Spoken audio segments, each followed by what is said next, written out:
رمضان المبارک کا بھی آخری عشرے میں لوگ اعتکاف وغیرہ کی طرف ان کا رجحان ہوتا ہے، تو ایک ایز اے معتکف اس کو کیا کیا احتیاطیں کرنی چاہیے، کیا کیا ایسی عبادتیں کریں جس کے اوپر اس کو زیادہ ثواب ملے؟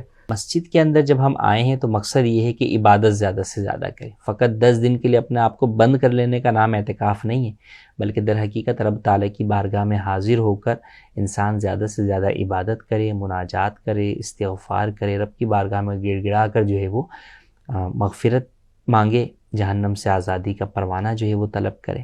اب عبادات کی طرف ہم دیکھیں تو جیسے نمازوں کی ہم بات کریں تو معتکف کو اس بات کا اہتمام کرنا چاہیے کہ اس کی تمام نمازیں پہلی صف میں تکبیر اولیٰ کے ساتھ ادا ہوں. ورنہ ایسا ہوتا ہے کہ مسجد کے اندر آنے کے باوجود بھی کئی لوگ جو ہے وہ وضو کے اندر اس قدر تاخیر کر دیتے ہیں کہ جو گھروں سے آنے والے نمازی ہیں وہ تو پہلی صف کے اندر کھڑے ہیں، معتکف صاحب آخری صف کے اندر جو ہے وہ کھڑے ہیں. تو جب آپ آئے ہی ہیں تو عام عادت بھی ایسی ہونی چاہیے، لیکن چلیں اعتکاف کے دنوں سے اپنی اس عادت کو پختہ کریں کہ آپ مسجد کی پہلی صف میں اور تکبیر اولیٰ کے ساتھ نماز ادا کریں.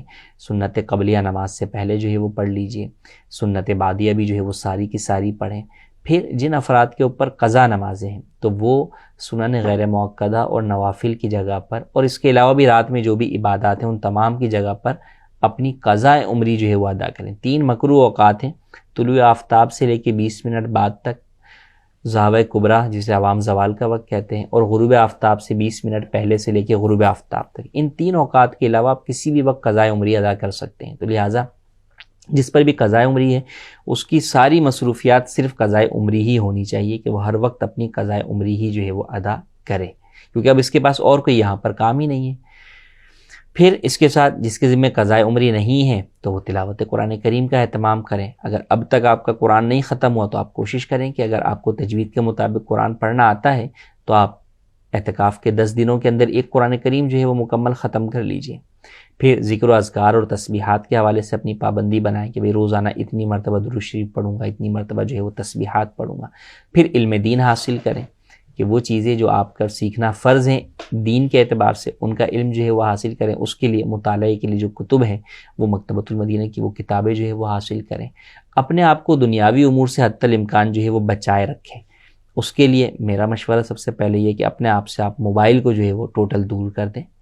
آپ کے دوست احباب بھی آئیں تو ان کے بھی موبائل کے ذریعے سے آپ کسی سے کنیکٹ نہ ہوں کہ آپ اپنے موبائل تو گھر پہ رکھ دیا لیکن دوست کے موبائل پہ سوشل میڈیا چل رہا ہے، تو پھر فائدہ نہیں ہوگا. جو ہم اعتکاف کی روحانیت و نورانیت چاہتے ہیں وہ پھر حاصل نہیں ہوگی.